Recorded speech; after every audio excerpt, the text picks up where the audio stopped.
თუ შენ ხარ ელექტროადამიანი და მუშაობ სადენებზე და გინდა რომ აი ესეთი კაბელები მიამაგრო კედელზე, ერთ ძალიან მაგარ რაღაცას გასწავლი. ვიღებთ პნევმატურ ჩაქუჩს, ასევე ვიღებთ აი ასეთ პერფორირებულ ლენტას.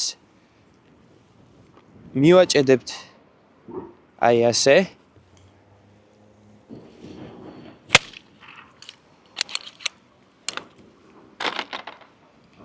შემდეგ ჩვენთვის სასურველ სადენებს აი ასე მოვათავსებთ ამაში.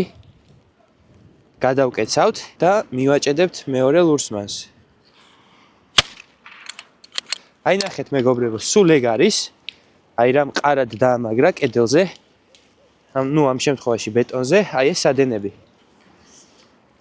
ამიტომ თუ შენ ხარ ელექტროადამიანი, აუცილებლად გამოგადგება აი ეს პნევმატური ჩაქუჩი და მიამაგრებ აი ასე კაბელებს.